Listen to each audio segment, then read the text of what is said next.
सर्व कर्मचारी संघ हरियाणा ने मांग की है कि राज्य सरकार 23 अगस्त को पीटीआई भर्ती के लिए ली गई परीक्षा को तुरंत रद्द करे, क्योंकि पहले तो इस परीक्षा का पेपर लीक हो गया, दूसरा बर्खास्त पीटीआई के मामले में पुनर्विचार की याचिका सुप्रीम कोर्ट में पेंडिंग है।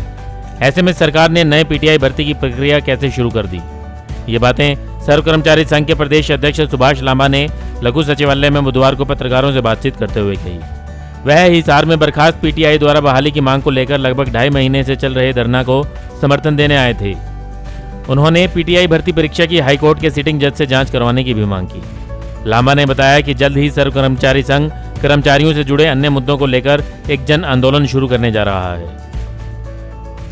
सबसे पहले तो मैं सर्व कर्मचारी संघ हरियाणा की तरफ से जो हमारे बर्खास्त पीटीआई हैं, जो 2 महीने से ज़्यादा आंदोलन चलाए हुए अपनी नौकरी की बहाली की मांग को लेकर के, उनका समर्थन करते हैं। दूसरा, अभी 23 अगस्त को हरियाणा कर्मचारी चयन आयोग ने नई भर्ती के लिए एक परीक्षा कंडक्ट की थी और हिसार में ही आपको मालूम है कि वो पेपर उसका लीक हुआ है और पेपर लीक हुआ है उसके बाद ही आंसर की तैयार हुई है। तो हम ये मांग कर रहे हैं कि वो पेपर लीक होने के बाद में उस परीक्षा को रद्द किया जाए और इसकी Punjab and Haryana high court के सिटिंग जज से जांच करा करके दोषियों के खिलाफ कड़ी कार्रवाई की जाए। और ये भी दुर्भाग्यपूर्ण है कि हरियाणा स्टाफ सिलेक्शन कमीशन के चेयरमैन साहब ने जो इसकी निष्पक्षता से जांच करा करके दोषियों के खिलाफ कार्रवाई करने की बजाय ये बयान दिया है कि ये नकल का मामला है, पेपर लीक का मामला नहीं है। तो आपके चैनलों के मार्फत से मैं पूछ रहा हूँ कि पेपर लीक हुआ है तो ही तो आंसर की तैयार हुई है। आप इस बात को कैसे कह रहे हो? आपने ये कह करके उस जांच चल रही है उसको प्रभावित करने का निश्चित तौर से कोशिश की है।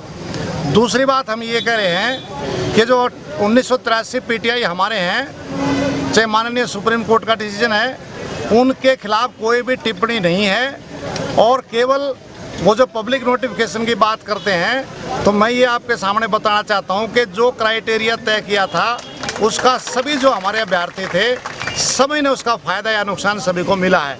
इसके अलावा बर्खास्त पीटीआई ने माननीय सुप्रीम कोर्ट में पुनर्विचार याचिका डाली हुई है, लेकिन अभी उसका अंतिम निर्णय आया नहीं है। उससे पहले ही आपने भर्ती प्रक्रिया को स्टार्ट कर दिया। ये पूरी तरीके से गलत है, इसकी हम निंदा करते हैं।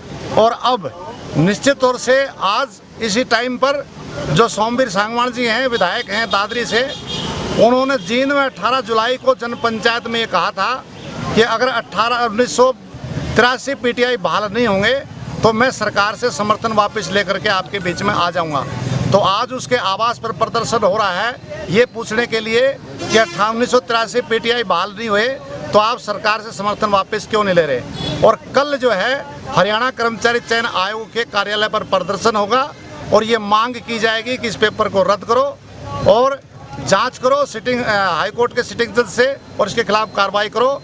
और 8 सितंबर को पूरा प्रदेश का बर्खास्त पीटीआई प्लस उनके परिवार प्लस अन्य विभागों के कर्मचारी जो उनको समर्थन कर रहे हैं, तो सीएम सिटी करनाल में राज्य स्तरीय प्रदर्शन करेंगे। इसके बावजूद भी अगर कोई बात नहीं बनती है तो फिर 11 तारीख से होडल, नांगल चौधरी, डिवाड़ी और कालका से ये जत्थे चलाने स्टार्ट होंगे और सभी गांवों में, शहरों में, कस्बों में जनसभाएं करते हुए हरियाणा सरकार की जन विरोधी, किसान विरोधी, मजदूर विरोधी, पब्लिक सेक्टर विरोधी, प्रदेश विरोधी नीतियों की पोल खोलते हुए और जनता के बीच में जाकर के बताएंगे कि बर्खास्त पीटीआई का क्या कसूर था। कसूर बर्खास्त पीटीआई का नहीं है, क्योंकि आपकी सरकार की डायरेक्शन पर हरियाणा स्टाफ सिलेक्शन कमीशन के सेक्रेटरी ने माननीय सुप्रीम कोर्ट में गलत हलफनामा दिया कि आपने कहा कि हमारे पास कोई पोस्ट वैकेंट नहीं है। 29 जनवरी 2020 को जो हलफनामा दिया उसके हिसाब से आपने कहा कोई पोस्ट नहीं है, जबकि जनवरी 2020 में जो आरटीआई से सूचना आपने प्राप्त की 1612 पोस्ट वैकेंट होते हुए आपने गलत जानकारी वहाँ दी। उसके बाद में डिसीजन आया। तो हम इन सारी नीतियों की पोल खोलते हुए 23 तारीख को शहीदी दिवस के मौका पर गोहाना में एक बड़ी हमारी जनपंचायत होगी, उसके खिलाफ फिर अगले आंदोलन की घोषणा की जाएगी। दूसरी बात मैं ये कहना चाहता हूँ कि जिस प्रकार से आज सारे डिस्ट्रिक्ट हेडक्वार्टर्स पर मतलब जंतर मंतर की पोजीशन जो हो रही है, हिसार में आप देख रहे हो, फरीदाबाद में, मतलब सभी जगह इस प्रकार की कार्रवाइयाँ हो रही हैं, तो सरकार ये जो लफाजी बात करते हैं या ध्रुवीकरण की जो बात करते हैं, अब वो टाइम चला गया है। अब हम सर्व कर्मचारी संघ हरियाणा इन सारे मुद्दों को जोड़ते हुए, कच्चे कर्मचारियों को रेगुलाइजेशन का सवाल है, पुरानी पेंशन की बहाली का सवाल है, जो निजीकरण किया जा रहा है कोरोना की आड़ में, आप सारे विभागों का निजीकरण किए जा रहे हो, चाहे रोडवेज है, चाहे बिजली है, राष्ट्रीय स्तर पर देखेंगे ONGC है, HPGCL है, ये सारे के सारे, रेलवे है, एयरपोर्ट है, प्लेटफार्म है, रेलवे स्टेशन है, रेल है, मतलब सबको आप निजीकरण कर रहे हो। तो ये कोरोना की आड़ में जो आप कर रहे हो, इसको किसी सूरत में बर्दाश्त नहीं किया जाएगा। और इन सारे मुद्दों को समाहित करते हुए एक मांग पत्र हम तैयार कर रहे हैं, जिसको सारे विभागों के कर्मचारी, बाहर के किसान, मजदूर, छात्र एकता को बना करके सरकार की नीतियों के खिलाफ एक निर्णायक आंदोलन छेड़ने जा रहे हैं। ब्यूरो रिपोर्ट, नई ताज़ा न्यूज़, हिसार।